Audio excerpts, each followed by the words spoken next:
అందరికీ నమస్కారం. నా పేరు డాక్టర్ మానస నెల్లుట్ల. నేను మైత్రిశ్రీ ఫర్టిలిటీ సెంటర్‌లో గైనకాలజిస్ట్‌గా వర్క్ చేస్తున్నాను. ఈరోజు మనం మాట్లాడుకోబోయే టాపిక్ పేరు ప్రెగ్నెన్సీ కోసం ట్రై చేసేవాళ్ళు డయాబెటిక్ ఉంటే ఎలాంటి జాగ్రత్తలు తీసుకోవాలి? బ్లడ్ షుగర్ కంట్రోల్స్ అనేవి ఇంపార్టెంటా? ఎందుకు అని.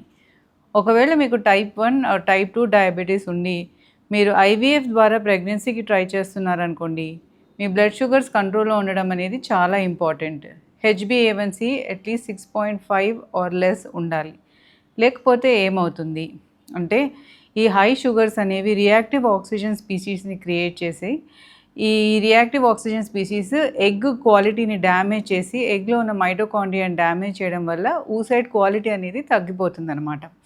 దీని ద్వారా మనకి ఎంబ్రియో క్వాలిటీ అనేది కూడా ఎఫెక్ట్ అయ్యి ఎంబ్రియోలో మిస్క్యారేజ్ రిస్క్ ఎక్కువ ఉండడం కానీ, క్రోమోజోమల్ అబ్నార్మాలిటీస్ రావడం కానీ, ఆ పేరెంట్స్‌కి ఉన్న ఎస్పెషల్లీ మదర్‌కి ఉన్న మెటబాలిక్ డిజార్డర్ అనేది బేబీకి ట్రాన్స్ఫర్ అయ్యే రిస్క్ ఉండడం కానీ ఉంటుంది.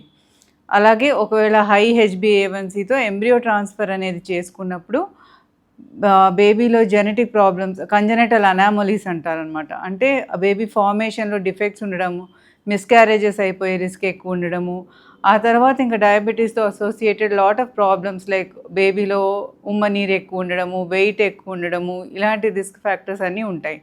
సో అందువల్ల ప్రెగ్నెన్సీకి ట్రై చేసుకునే ముందు ఈవెన్ ఐవీఎఫ్‌కి వెళ్ళే ముందైనా కూడా ఎగ్ రిట్రీవల్ కంటే ముందు కూడా మీ షుగర్స్ అనేవి కంట్రోల్‌లో పెట్టుకోవడం అనేది చాలా చాలా ఇంపార్టెంట్. మీ డాక్టర్ గైనకాలజిస్ట్‌తోని, ఎండోక్రైనాలజిస్ట్‌తోని కన్సల్ట్ అయ్యి ఈ లెవెల్స్ నార్మల్‌కి వచ్చిన తర్వాతే మీరు ముందుకెళ్ళడం అనేది important. Okay. I hope this information helps you. Thank you. Namaste.